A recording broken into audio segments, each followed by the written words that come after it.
Hello दोस्तों, एक exam cycle में आप सभी का स्वागत है। मैं आशुतोष कुमार सिद्धार्थ। आप लोगों का राज्य व्यवस्था चल रहा है, जिसमें भाग 3 आपका चल रहा था। भाग 3 में हम अनुच्छेद 12 और 13 को बताए थे।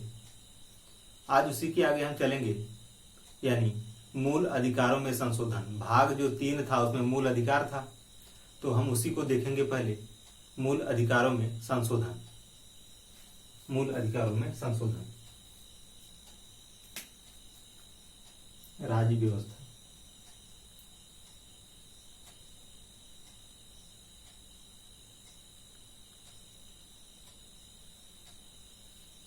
राज्य व्यवस्था हमारा जो टॉपिक है, मूल अधिकारों में संशोधन। मूल अधिकारों में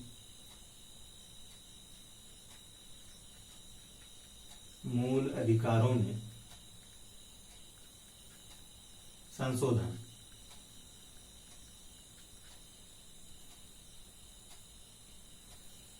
क्या है हमारा टॉपिक? मूल अधिकारों में संशोधन। इसके अंतर्गत यानी आर्टिकल 368 के अंतर्गत संविधान में संशोधन की शक्ति संसद को प्रदान की गई है। क्या कहा गया है इसमें?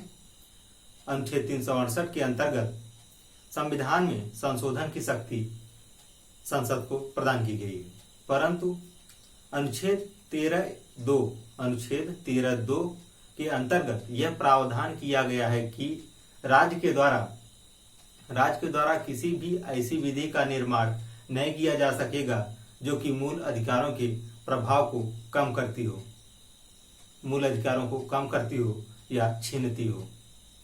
लिख लेते हैं पहले। आर्टिकल 368 के अंतर्गत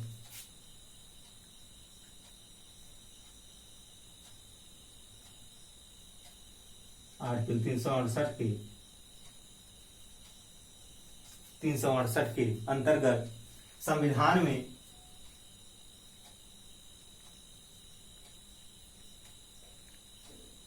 आर्टिकल 368 के अंतर्गत संविधान में संशोधन की शक्ति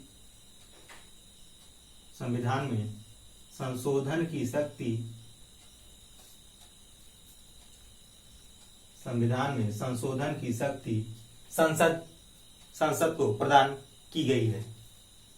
संशोधन की शक्ति संसद को प्रदान की गई है।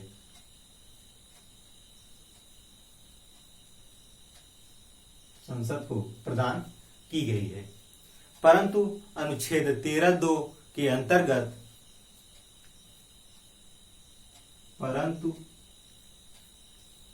अनुच्छेद 13(2)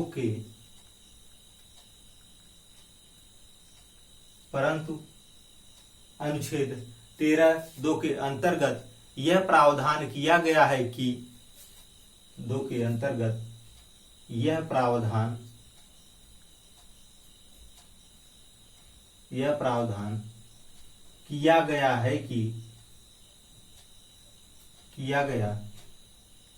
यह प्रावधान किया गया है कि राज्य के द्वारा किसी भी ऐसी विधि का निर्माण नहीं किया जाएगा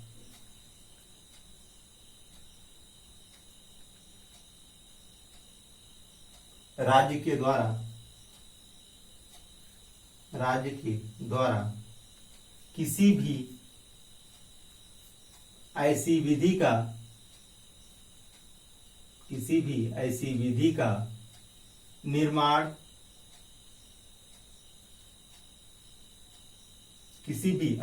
का निर्माण नहीं किया जा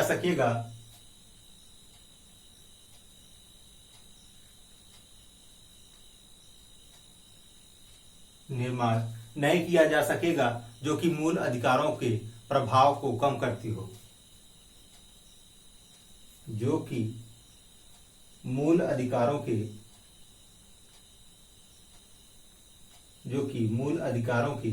प्रभाव को कम करती हो।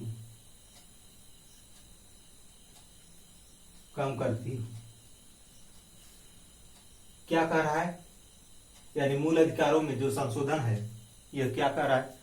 आर्टिकल 368 के अंतर्गत संविधान में संशोधन की शक्ति संसद में निहित है, परंतु अनुच्छेद 13(2) के अंतर्गत यह प्रावधान किया गया है कि राज्य के द्वारा किसी भी ऐसी विधि का निर्माण नहीं किया जा सकेगा जो मूल अधिकारों का प्रभाव कम करता हो या उसको छीनता हो, मूल अधिकार को छीनता हो। अब इसी में हम देखेंगे पहला शंकरी प्रसाद वर्षित भारत संघवाद 1951। पहले इतना नोट कर लीजिए।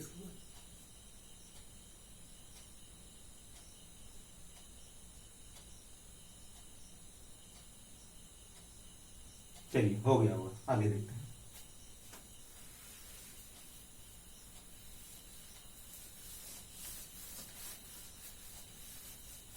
पहला जो वाद है, इसमें जो पहला केस आया था हमारा शंकरी प्रसाद वर्षित भारत संघवाद 1951।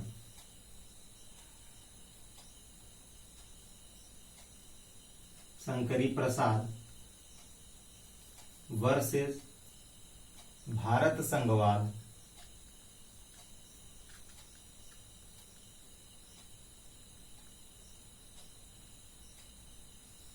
भारत संघवाद 1951।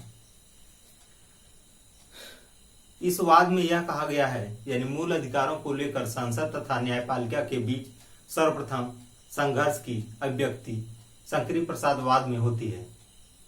यानी इस वाद में यह कहा गया है कि संसद तथा न्यायपालिका के बीच जो पहला संघर्ष है यह इसी वाद में हुआ है, जिसमें प्रथम संविधान संशोधन अधिनियम 1951 को चुनौती दिया गया। प्रथम संविधान संशोधन अधिनियम 1951 को चुनौती भी दी गई। इसमें यह तर्क दिया गया कि आर्टिकल 13(2) के अंतर्गत विधि शब्द में हर प्रकार की विधि शामिल है, चाहे वह साधारण विधि हो अथवा संविधान संशोधन विधि, चाहे वह साधारण विधि हो या संविधान संशोधन विधि हो। अतः संसद अनुच्छेद 368 के अंतर्गत मूल अधिकारों में संशोधन नहीं कर सकती है। क्या कर रहे हैं संसद? अतः संसद अनुच्छेद 368 के अंतर्गत मूल अधिकारों में संशोधन नहीं कर सकती है, परंतु न्यायालय के द्वारा यह तर्क अस्वीकार किया गया। परंतु न्यायालय के द्वारा यह तर्क जो है अस्वीकार किया गया, स्वीकार नहीं किया गया। उसमें कहा गया कि आर्टिकल 13(2) के अंतर्गत विधि शब्द में केवल साधारण विधि शामिल है। क्या कहा गया? आर्टिकल 13(2) के अंतर्गत विधि शब्द में केवल साधारण विधि शामिल है। चलिए इसको लिख लेते हैं पहले। मूल अधिकारों को लेकर संसद तथा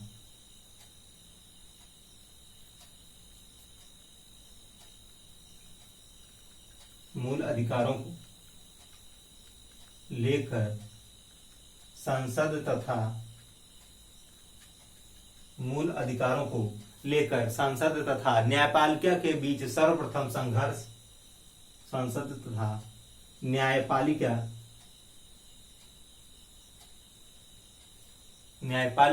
के बीच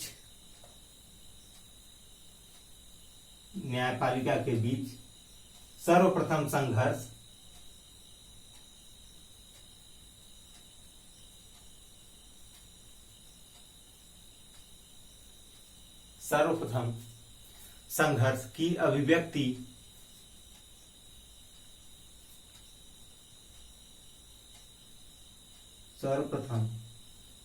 संघर्ष की अभिव्यक्ति शंकरी प्रसाद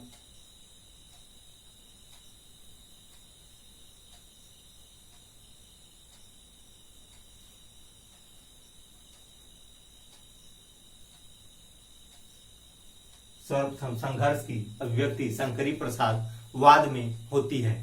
शंकरी प्रसाद वाद में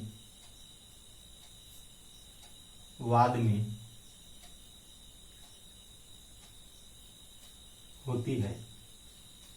यानी मूल अधिकारों को लेकर संसद तथा न्यायपालिका के बीच सर्वप्रथम संघर्ष जो हुआ, सर्वप्रथम संघर्ष की जो अभिव्यक्ति होती है वह शंकरी प्रसाद वाद में होती है, जिसमें प्रथम संविधान संशोधन अधिनियम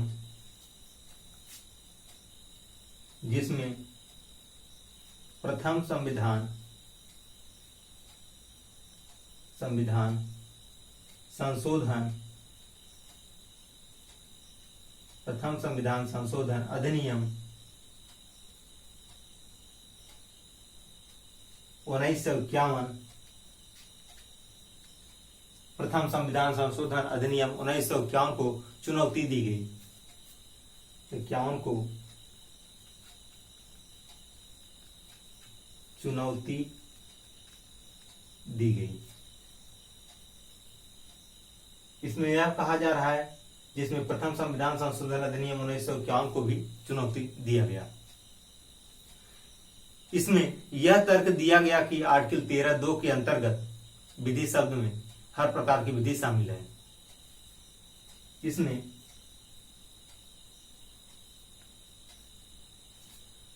यह तर्क दिया गया,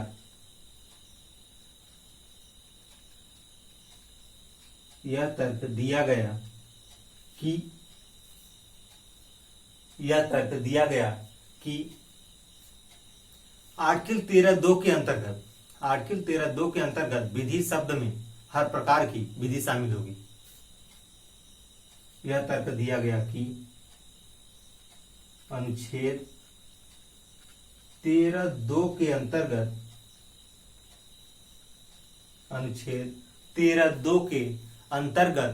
विधि शब्द में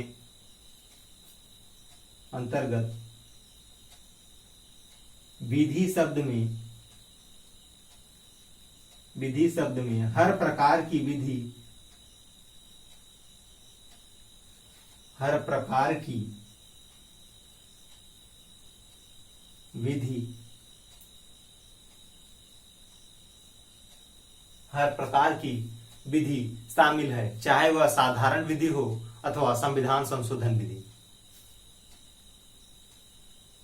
चाहे वह साधारण विधि हो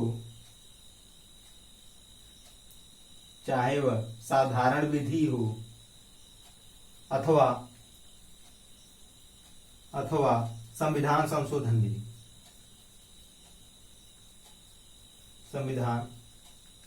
विधि। क्या कहा जा रहा है? चाहे वह साधारण विधि हो अथवा संविधान संशोधन विधि। परंतु न्यायालय के द्वारा यह तर्क अस्वीकार किया गया।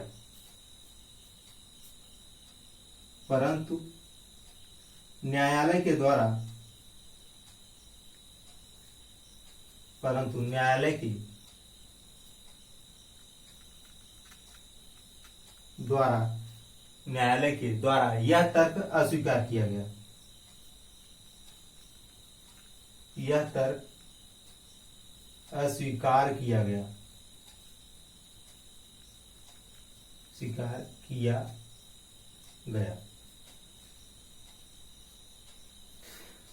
इसमें कहा गया, चाहे वह साधारण विधि अथवा संविधान संशोधन विधि अथवा संविधान संशोधन विधि,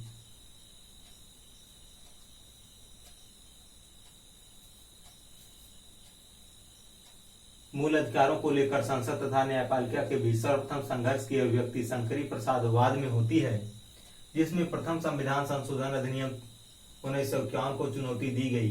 इसमें यह तर्क दिया गया कि अनुच्छेद 13(2) के अंतर्गत विधि शब्द में हर प्रकार की विधि शामिल है, चाहे वह साधारण हो अथवा संविधान संशोधन विधि। परंतु न्यायालय के द्वारा यह तर्क अस्वीकार किया गया। इतना नोट कर लीजिए, फिर आगे बता रहे हैं,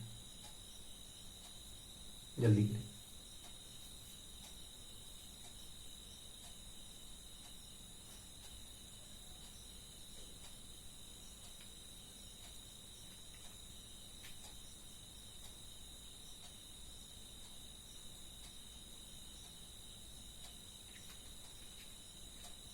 चलिए, हो गया होगा, आगे देखते हैं।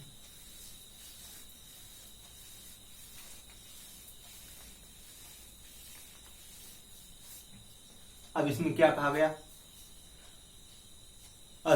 जब इसको अस्वीकार किया गया, तब इसमें कहा गया कि आर्टिकल 13(2) के अंतर्गत विधि शब्द में केवल साधारण विधि ही शामिल होगी। अस्वीकार किया गया तब इसमें कहा गया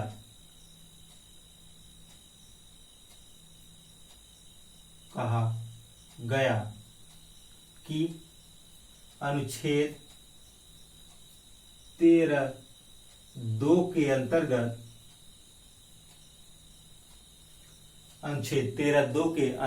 विधि शब्द में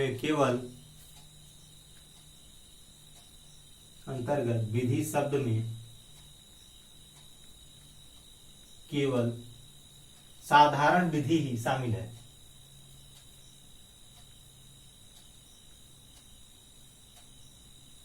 साधारण विधि ही केवल साधारण विधि ही शामिल है। शंकरी प्रसादवाद में कहा गया कि अनुच्छेद 13(2) के अंतर्गत विधि शब्द में जो कहा गया था साधारण विधि अथवा संविधान संशोधन विधि दोनों होगा, लेकिन अनुच्छेद 13(2) के अंतर्गत यह कहा गया कि विधि में केवल साधारण विधि ही शामिल होगी। यह हमारा शंकरी प्रसाद वर्सेस भारत संघवाद 1951 जो पहला संविधान संशोधन हुआ था, यह हुआ। अब इसमें जो दूसरा केस आता है सज्जन सिंह वर्सेस राजस्थानवाद 1965 में आता है। इतना नोट करिए फिर।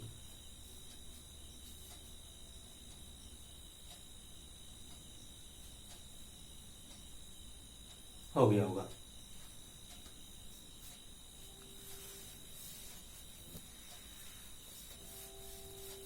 दूसरा हमारा है सज्जन सिंह वर्सेस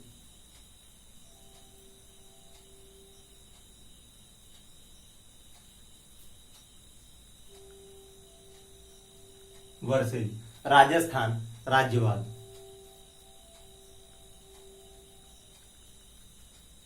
राजस्थान राज्यवाद यह कब आया था? 1965 में। कब आया था यह? 1965 में यह आया था हमारा 1965 में। अब इसके बारे में जान लेते हैं सज्जन सिंह केस में क्या हुआ था। इस केस में भी सुप्रीम कोर्ट ने कहा आर्टिकल 368 जो है 368 यह विधि को परिभाषित नहीं करेगा।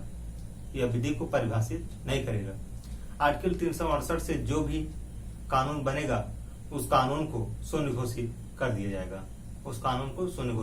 जाएगा। क्या कह रहा है इसमें? इस केस में भी सुप्रीम कोर्ट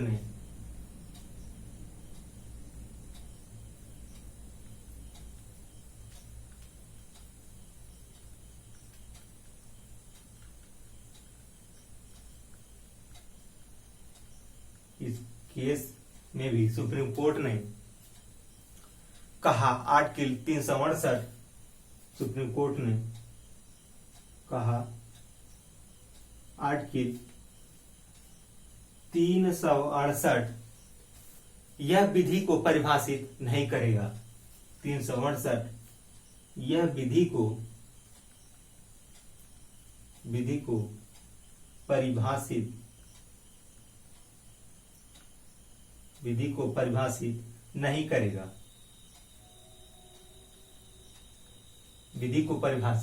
नहीं करेगा। आर्टिकल 368 से जो भी कानून बनेगा, आर्टिकल 368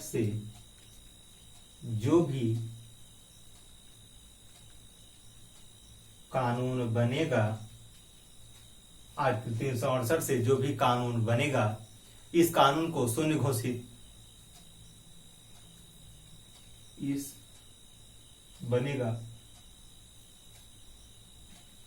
उस कानून को आर्टिकल 368 से जो भी कानून बनेगा उस कानून को शून्य घोषित नहीं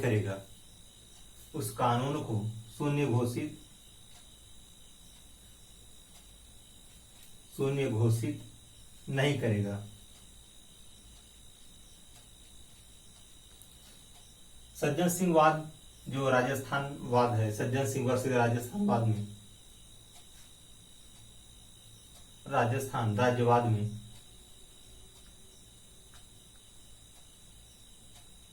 सज्जन सिंह वर्सेस भाजपा राज्यवाद।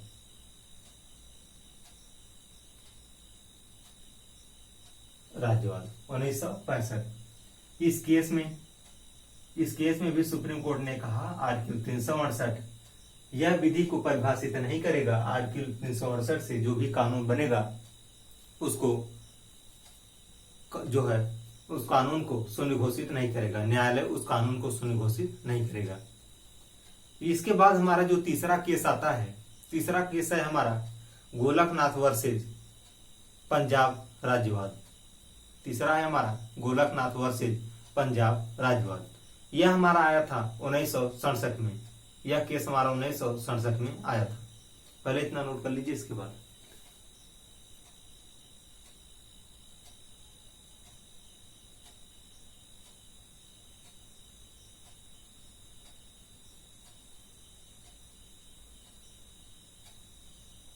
चलिए हो गया वो।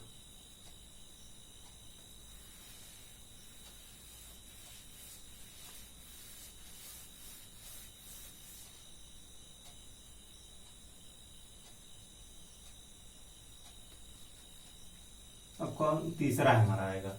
कौन सा है हमारा तीसरा? तीसरा कौन सा है? गोलकनाथवाद।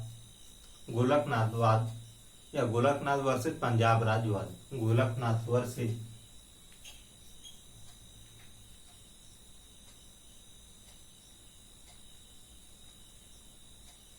गोलकनाथ वर्सेज पंजाब राज्यवाद।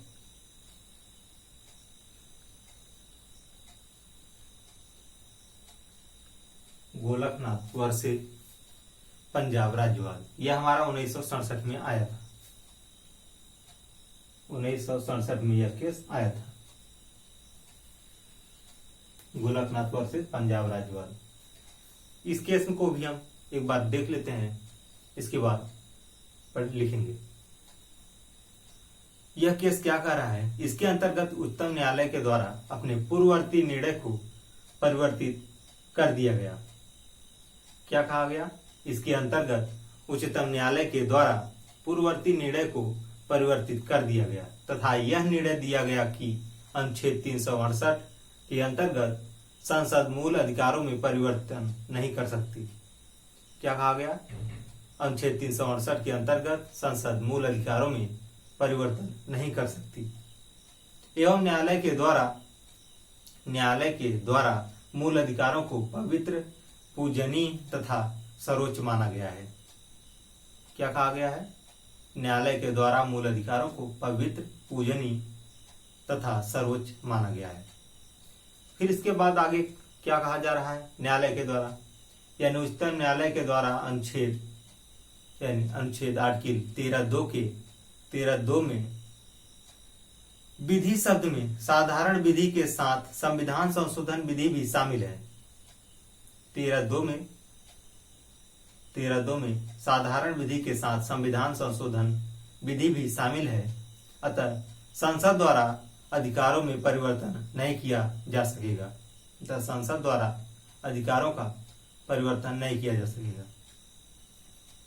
इस वाद में भी न्यायालय के द्वारा यह निर्णय लिया गया कि मूल अधिकारों में पूर्व में लिए गए निर्णय को संशोधन पूर्व में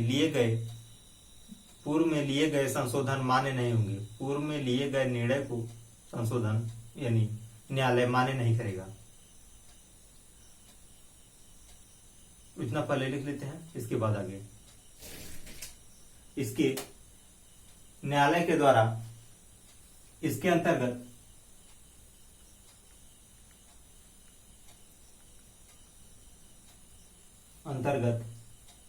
न्यायालय के द्वारा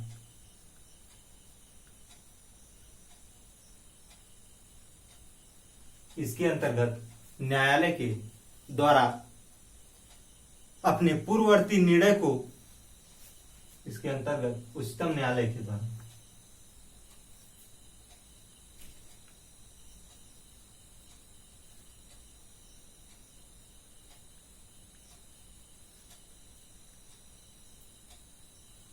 उच्चतम न्यायालय के द्वारा अपने पूर्ववर्ती निर्णय को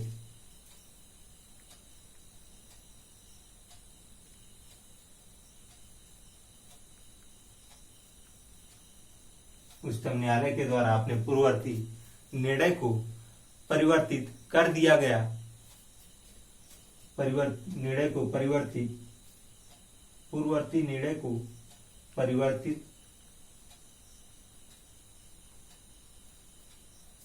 कर दिया गया।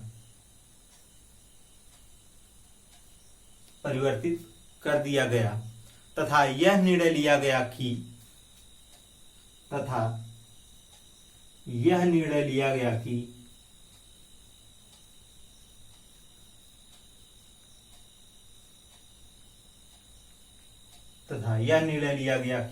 अनुच्छेद 368 के अंतर्गत संसद मूल अधिकारों में परिवर्तन नहीं कर सकेगी। लिया गया कि अनुच्छेद 368 क्या कह रहा है? अनुच्छेद 368 के अंतर्गत मूल अधिकारों में परिवर्तन नहीं की जा सकेगी। 368 के अंतर्गत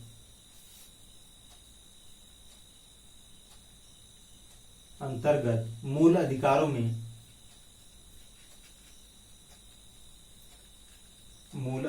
में परिवर्तन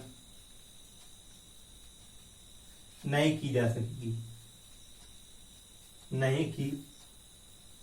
सकेगी। यानी अनुच्छेद 368 के अंतर्गत मूल अधिकारों में परिवर्तन नहीं की जा सकेगी एवं न्यायालय के द्वारा मूल अधिकारों को पवित्र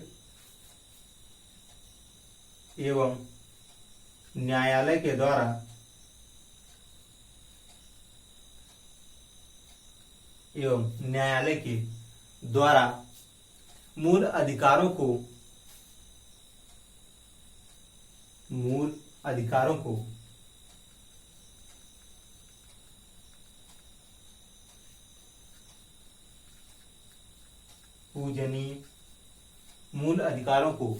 पूजनीय, पवित्र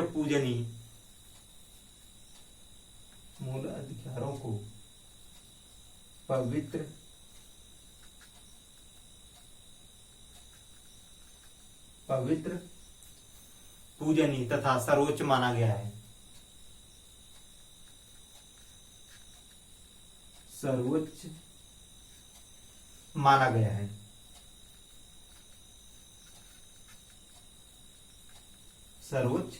है। यानी इसमें कहा गया कि इसके अंतर्गत उच्चतम न्यायालय के द्वारा अपने पूर्ववर्ती निर्णय को परिवर्तित कर लिया गया तथा यह निर्णय लिया गया कि अनुच्छेद 368 के अंतर्गत मूल अधिकारों में परिवर्तन नहीं की जा सकेगी एवं न्यायालय के द्वारा मूल अधिकारों को पवित्र, पूजनीय तथा सर्वोच्च माना गया। इसके बाद उच्चतम न्यायालय आगे जो कह रहा है, पहले इतना नोट कर लीजिए।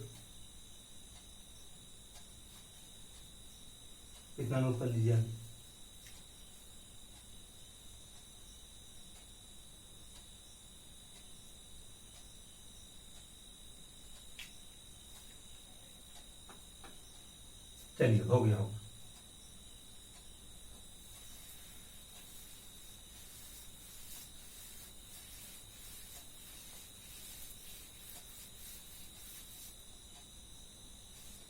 अब इसमें जो कह रहा है, उच्चतम न्यायालय के अनुसार आर्टिकल 13(2) के अंतर्गत उच्चतम न्यायालय के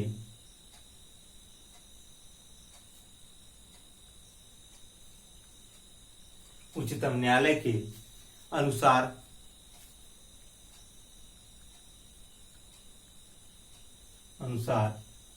आर्टिकल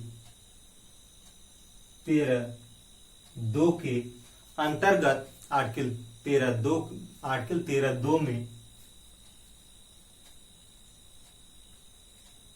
13(2) में विधि शब्द में साधारण विधि को भी 13(2) में विधि शब्द में साधारण विधि 2 में विधि शब्द में विधि, यही पूछ रहा है ना, विधि शब्द में साधारण विधि और संविधान संशोधन विधि दोनों।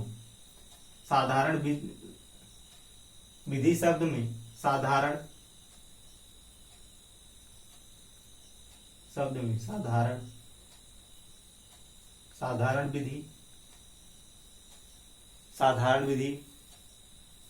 के साथ संविधान संशोधन विधि, साधारण विधि के साथ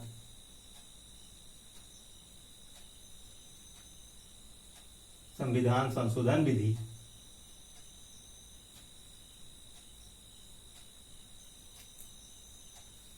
साधारण विधि के साथ संविधान संशोधन विधि भी शामिल है। संविधान संशोधन विधि भी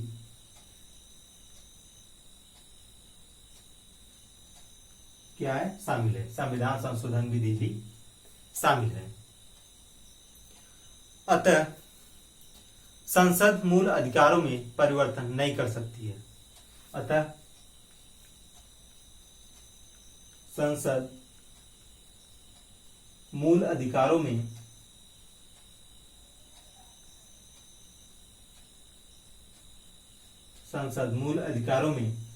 परिवर्तन नहीं कर सकती है। मूल अधिकारों में परिवर्तन नहीं कर सकती है। मूल अधिकारों में परिवर्तन नहीं कर सकती है।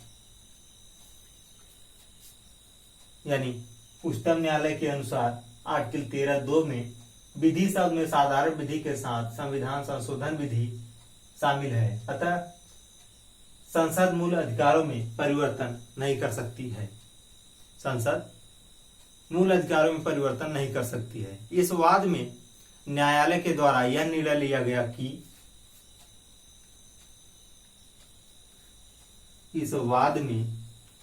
न्यायालय के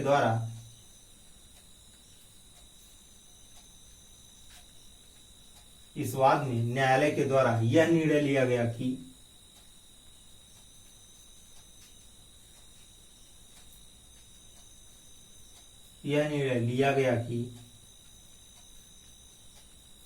यह निर्णय लिया गया कि मूल अधिकारों में पूर्व में किए गए संशोधन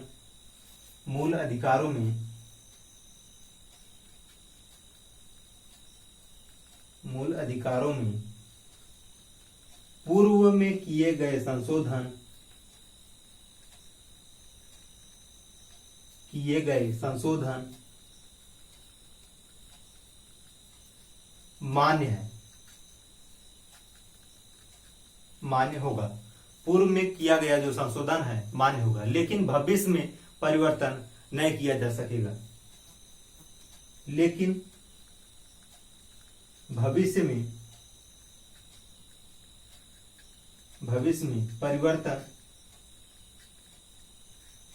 परिवर्तन नहीं किया जा सकेगा।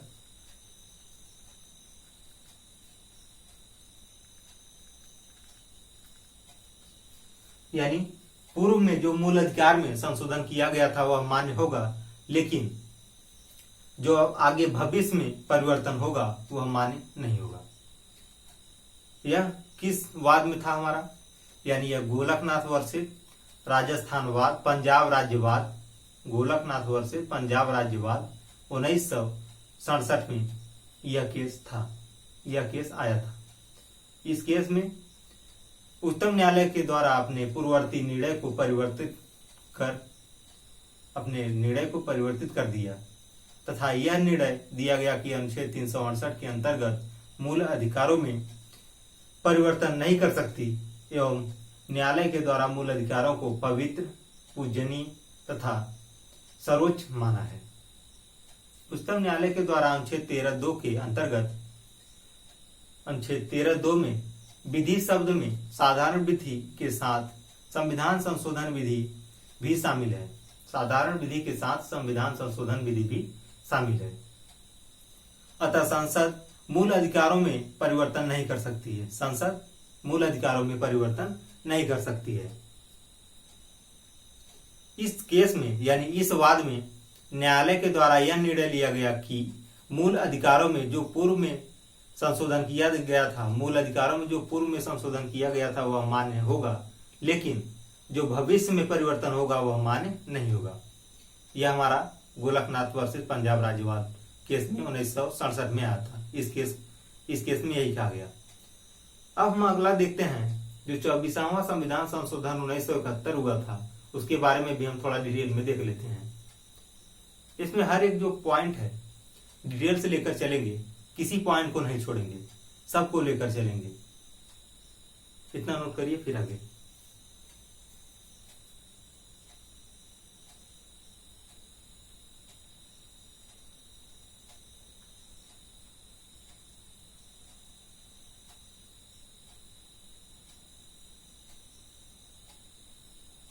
चलिए, हो गया होगा, आगे देखते हैं।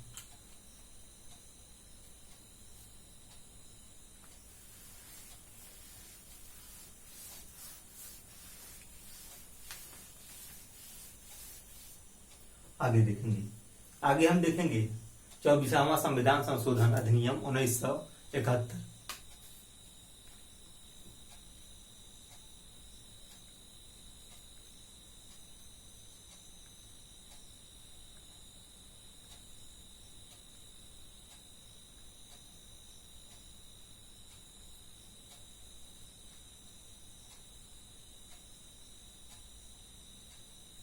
चौबीसवां संविधान संशोधन अधिनियम 1971, इसके बारे में भी देख लेते हैं, पहले जान लेते हैं, ओवरव्यू ले लेते हैं। जैसे कि इसमें कहा गया, यह 24वां संविधान संशोधन क्या है, इसके बारे में देखेंगे।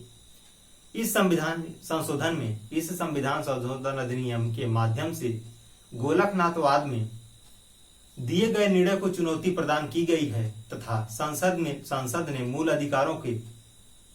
ने मूल अधिकारों सहित समस्त संविधान संशोधन शक्ति प्रदान कर ली है।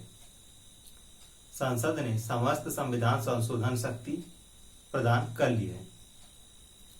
इस संशोधन अधिनियम के माध्यम से राष्ट्रपति को संविधान संशोधन विधेयक पर अनुमति प्रदान करने के लिए बाध्य कर लिया गया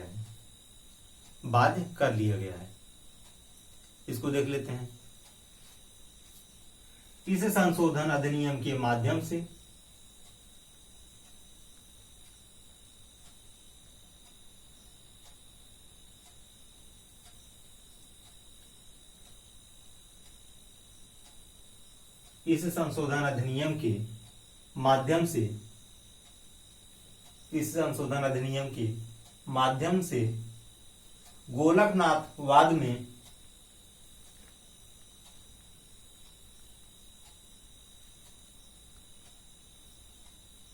गोलकनाथवाद में यह निर्णय दिया गया कि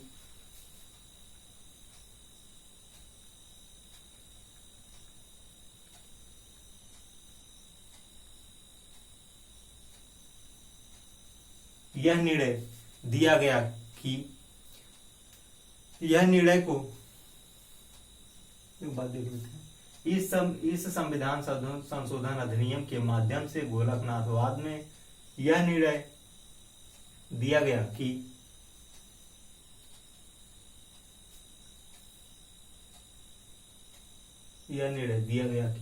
इस चुनौती में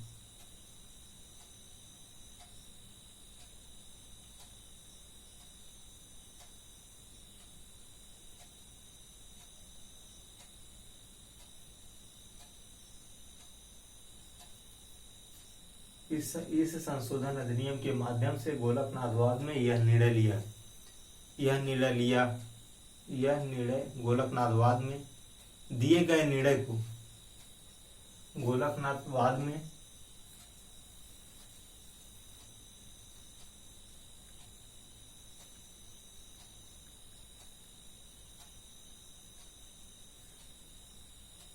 दिए गए निर्णय को चुनौती प्रदान की गई है।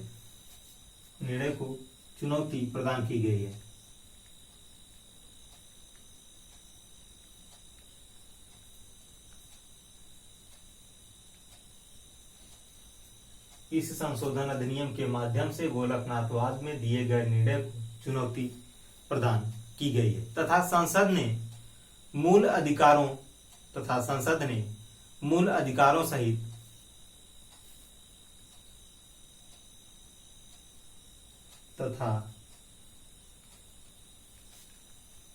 संसद ने मूल अधिकारों सहित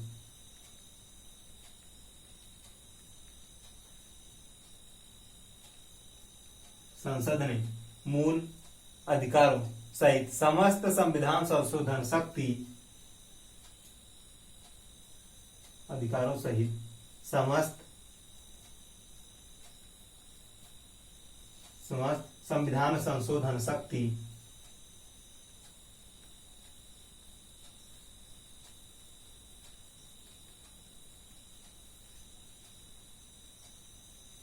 समस्त संविधान संशोधन शक्ति प्रदान कर ली है।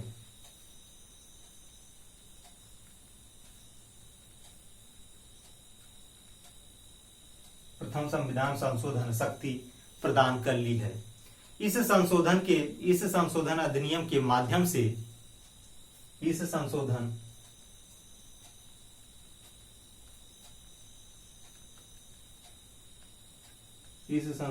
अधिनियम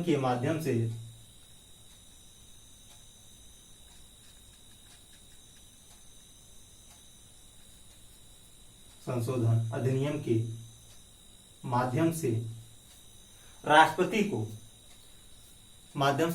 को संविधान संशोधन विधेयक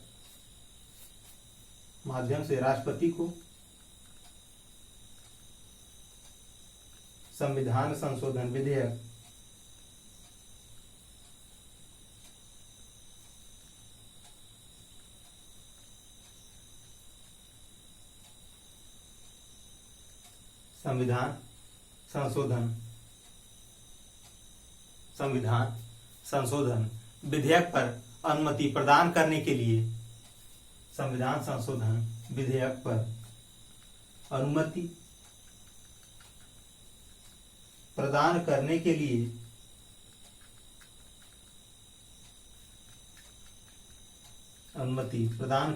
लिए बाध्य कर दिया है। प्रदान करने के लिए बाध्य कर दिया है।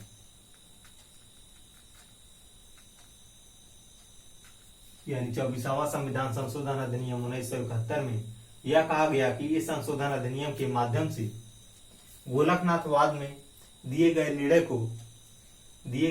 को चुनौती प्रदान की गई है तथा संसद ने मूल अधिकारों सहित समस्त संविधान संशोधन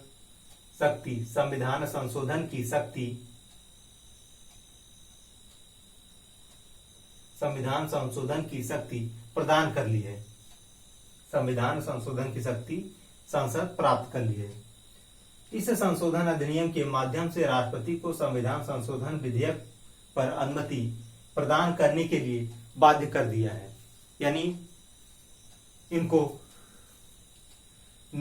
यानी अनुमति देने के लिए बाध्य कर दिया है। यानी ये राष्ट्रपति जो है जब यह अधिनियम लाएंगे यानी यह मूल अधिकार का जो लाएंगे संसद संशोधन करेगा उस पर राष्ट्रपति का सहमत होगा। राष्ट्रपति उस पर सहमति करेंगे। अब इसके बाद हमारा जो आएगा अगला केस आता है केशवानंद भारती वर्सेस केरल राज्यवाद 1973। यह हमारा बहुत प्रसिद्ध वाद है, यह बहुत प्रसिद्ध केस है। इसको हम डिटेल से देखेंगे। यह एग्जाम के पॉइंट ऑफ व्यू से काफी इंपॉर्टेंट रहता है। हमेशा हर एक एग्जाम में इस पॉइंट से क्वेश्चन पूछ लेता है। पहले इतना नोट कर लीजिए। इसके बाद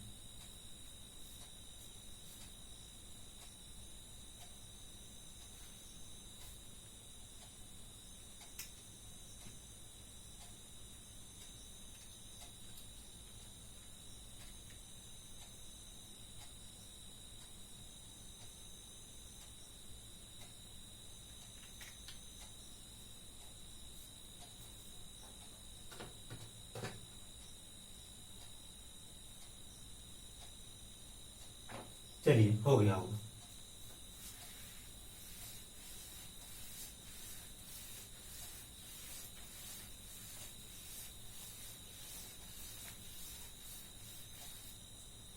अब कौन सा आएगा हमारा? चौथा आएगा केशवानंद भारतीवाद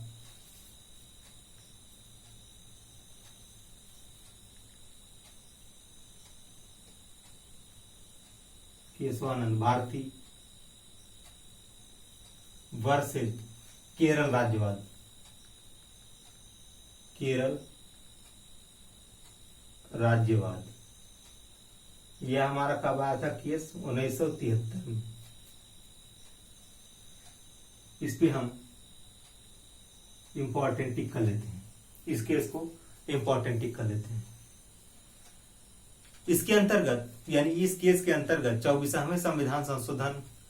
24वां संशोधन अधिनियम को चुनौती प्रदान की गई कि उच्चतम न्यायालय के अनुसार अनुच्छेद 13(2) के अंतर्गत विधि शब्द में संविधान संशोधन विधि को बाहर कर दिया। संविधान संशोधन की विधि को बाहर कर दिया, अर्थात आर्टिकल 368 के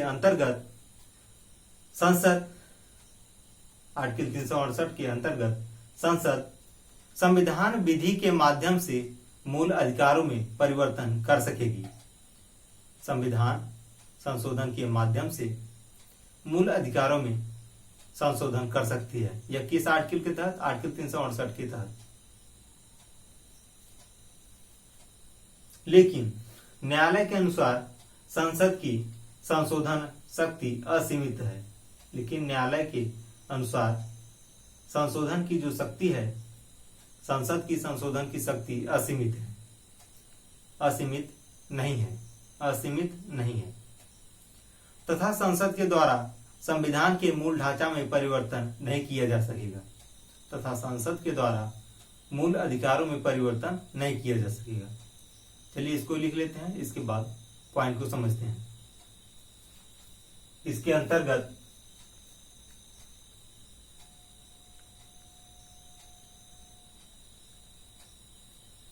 चौबीसवां संशोधन अधिनियम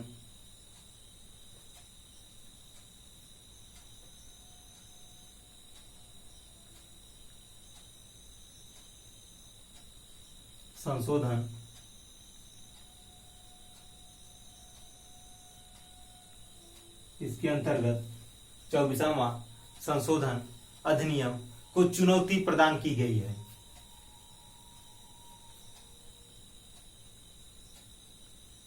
चुनौती प्रदान की गई है, यानी 24वां संविधान संशोधन अधिनियम को चुनौती प्रदान की गई है। यह हम आगे पढ़े हैं, जो 24वां संविधान संशोधन पढ़े हैं उसमें इसको पढ़े हैं। चुनौती प्रदान की गई कि उच्चतम न्यायालय के अनुसार आर्टिकल 13(2) के अंतर्गत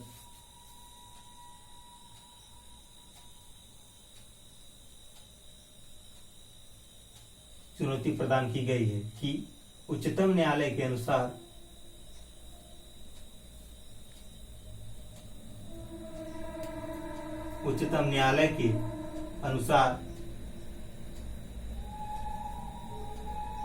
आर्टिकल 13(2) के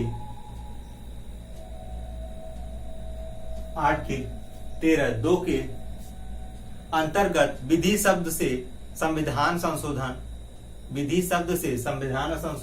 अंतर्गत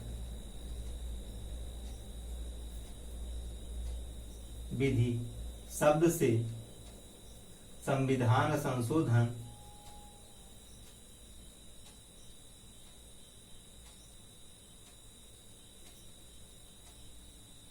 विधि शब्द से संविधान संशोधन विधि को बाहर कर दिया।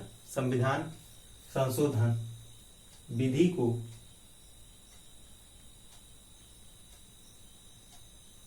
बाहर कर दिया।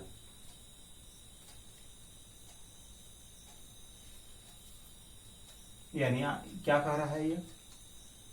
उच्चतम न्यायालय के अनुसार आर्टिकल 13(2) के अंतर्गत विधि शब्द से संविधान संशोधन विधि को बाहर कर दिया, अर्थात आर्टिकल 368 के अंतर्गत कर दिया, अर्थात आर्टिकल 368 के आर्टिकल 68 के अंतर्गत संसद संविधान में विधि बना सकती है। 368 के अंतर्गत संसद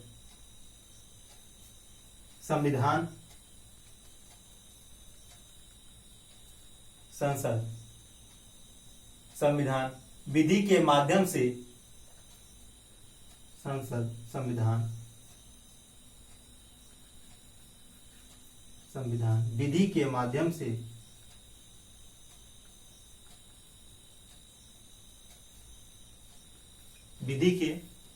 माध्यम से मूल अधिकारों में परिवर्तन कर सकती है।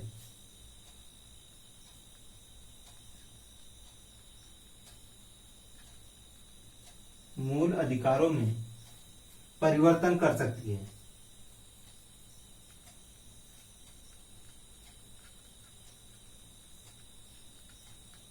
मूल अधिकारों में परिवर्तन कर सकती है, लेकिन न्यायालय के अनुसार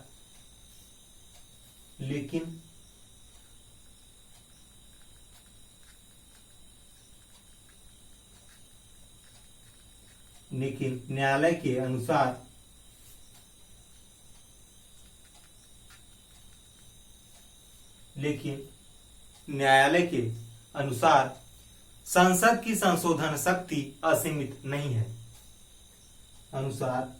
संसद की संशोधन शक्ति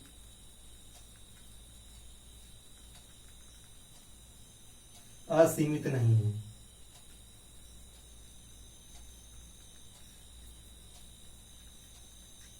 संसद की संशोधन शक्ति असीमित नहीं है। यानी केशवानंद भारती वर्षित केरल राज्यवाद में कहा गया कि मूल अधिकारों में परिवर्तन कर सकते हैं, लेकिन न्यायालय के अनुसार संसद की संशोधन शक्ति असीमित नहीं है। इसमें यानी कहा जा रहा है कि आर्टिकल जो 368 है, इसके अंतर्गत संसद संविधान विधि के माध्यम से मूल अधिकार में संशोधन कर सकती है। इस केस में मूल अधिकार में संशोधन करने के लिए आर्टिकल 368 के अंतर्गत संसद संविधान विधि के माध्यम से मूल अधिकारों में संशोधन कर सकती है। इसके पहले और किसी केस में मूल अधिकारों में संशोधन करने की जो शक्ति थी वह प्रदान नहीं थी। लेकिन जो ये केशवानंद भारती वर्षित केरल राज्यवाद आया 1973 में, इसमें यह कहा गया कि आर्टिकल 368 के अंतर्गत संसद मूल अधिकारों में संविधान संशोधन के माध्यम से मूल अधिकारों में संशोधन कर सकता है। इतना नोट कर लीजिए। इसके बाद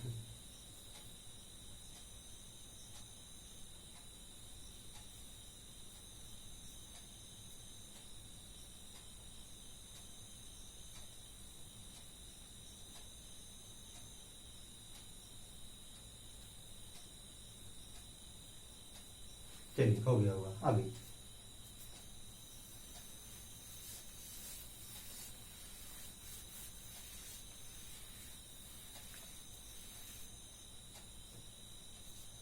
शक्ति असीमित नहीं है तथा संसद के द्वारा संविधान के मूल ढांचा तथा संसद के द्वारा संविधान के मूल ढांचा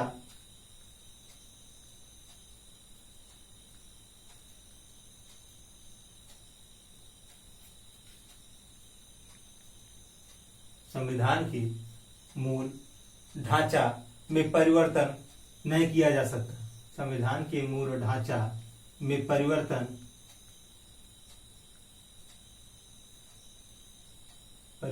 नहीं किया जा सकता।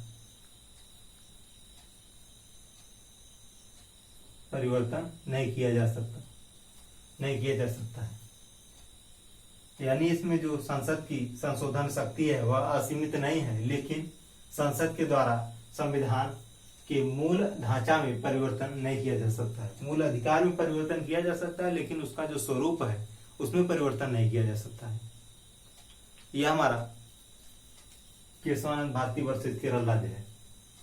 इतना नोट कर लीजिए।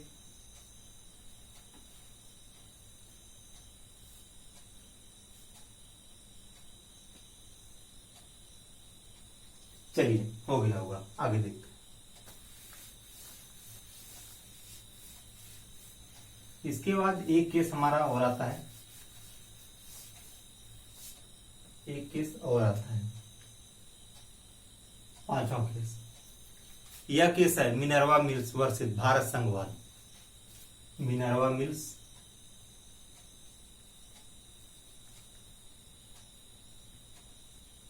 वर्सेस भारत संघवाद। यह कब आया था? 1980 में। यह हमारा आया था केस 1980 में। इसके बारे में भी देख लेते हैं पहले। इसके अंतर्गत 42वें संविधान संशोधन अधिनियम 1976 के माध्यम से आर्टिकल 368 में 4 व 5 दोनों को जो जोड़ा गया था, आर्टिकल 300 यानी ये 42वां संविधान संशोधन में जो अनुच्छेद 368 में 4 और 5 सब खंड में जोड़ा गया था, उसको अवैध घोषित कर दिया गया, उसको अवैध घोषित कर दिया गया। क्योंकि न्यायालय के अनुसार यह संविधान के आधारभूत ढांचे का अतिक्रमण करता है। यदि वह संविधान के मूल ढांचे के सिद्धांत का अतिक्रमण कर रहा है तो न्यायालय के द्वारा इसे अवैध घोषित कर दिया जाएगा। न्यायालय के द्वारा इसे अवैध घोषित कर दिया जाएगा।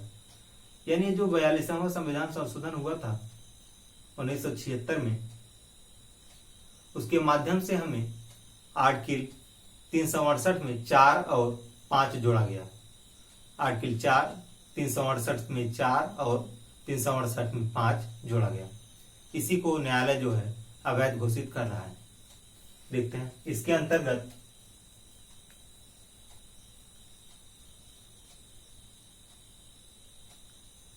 इसके अंतर्गत 42वां संविधान संशोधन अधिनियम, इसके अंतर्गत 42वां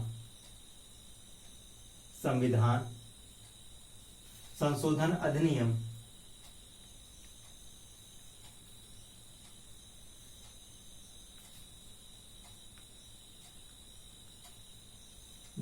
संविधान संशोधन अधिनियम 1976 के माध्यम से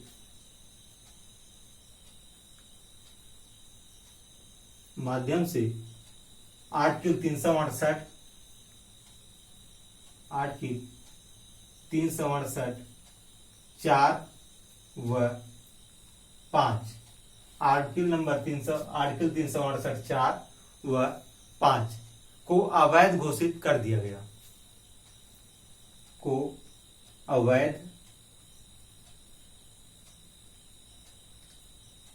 घोषित कर दिया गया।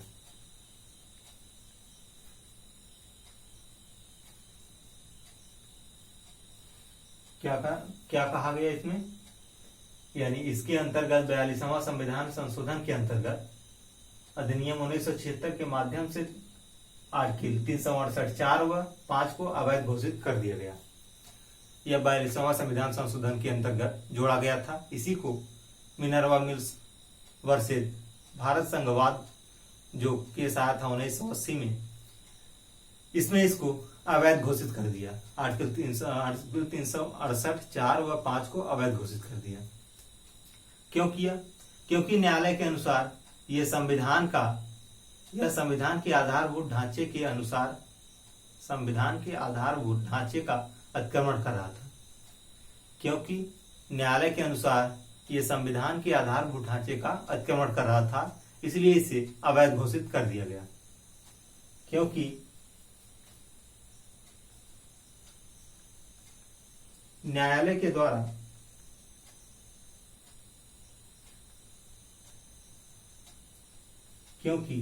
न्यायालय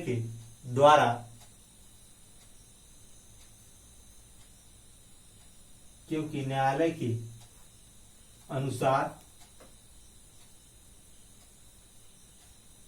संविधान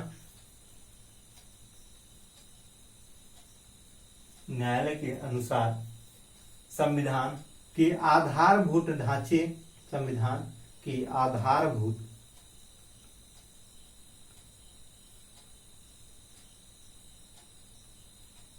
ढांचे का अतिक्रमण कर रहा था। आधारभूत ढांचे का अतिक्रमण कर रहा था, इसलिए इसको अवैध घोषित कर दिया गया था। इतना नोट कर लीजिए, थोड़ा सा और बता दीजिए।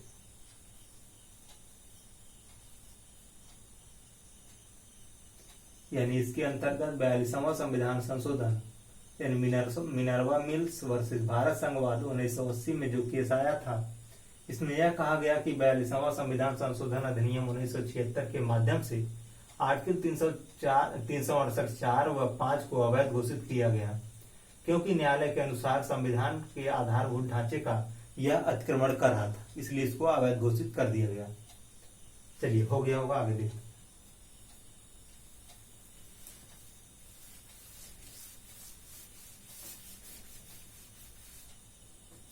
आगे हम देखेंगे इसी में अतिक्रमण कर रहा था। यदि वह संविधान के मूल ढांचे के सिद्धांत का अतिक्रमण कर रहा है तो यदि वह संविधान के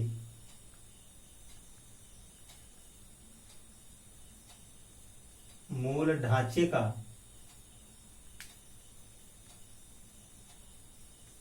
अतिक्रमण कर रहा है तो मूल ढांचे का अतिक्रमण कर रहा है तो न्यायालय के द्वारा इसे अवैध घोषित कर दिया जाएगा। न्यायालय द्वारा इसे अवैध घोषित कर दिया जाएगा।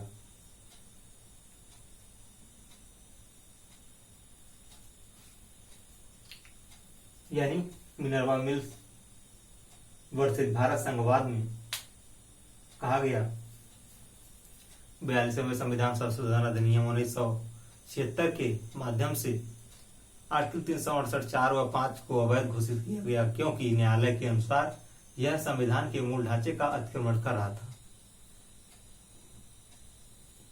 दोस्तों, ये टॉपिक हमारा यहीं पर समाप्त होता है। मूल अधिकार में जितने भी संशोधन के माध्यम थे, कौन कौन से केस में मूल अधिकार के संशोधन की मांग की गई थी, उच्चतम न्यायालय के अनुसार किस किस वाद में यानी कौन कौन से केस में मूल अधिकार को संशोधन का माध्यम दिया गया, किसमें नहीं दिया गया, उसको सब बता दिए। यानी आपका जो केशवानंद भारती वर्सेस केरल राज्यवाद था आपका 1973 में जो एक केस आया था, ये आपके लिए कुछ इंपॉर्टेंट ज्यादा है, क्योंकि हर एग्जाम में इससे क्वेश्चन पूछ लेता है। फिलहाल उसको आप लोग देख लीजिएगा, पढ़ लीजिएगा अच्छे से। मूल अधिकार से जितने भी संबंधित संशोधन थे सभी को बता दिए हैं। अब हम आगे देखेंगे, नेक्स्ट डे देखेंगे जो हमारा हुआ था, वर्तमान में मूल अधिकार 6 थे, उसी को हम देखेंगे। आज इस वीडियो को हम यही रोकते हैं। इस वीडियो को आप लोग देखिएगा, ज्यादा से ज्यादा आप लोग देखिएगा। हमें लग रहा है कि ये वीडियो आप लोगों के लिए काफी हेल्पफुल महसूस होगा, पढ़ने में काफी मदद मिलेगी आप लोगों को। और इस वीडियो को आप लोग देखने के बाद थोड़ा ज्यादा से ज्यादा शेयर कर दीजिएगा, लाइक कर दीजिएगा और कमेंट के माध्यम से अपना सुझाव हमें दीजिएगा। जो भी आपका सुझाव हो हमें दे सकते हैं कमेंट के माध्यम से।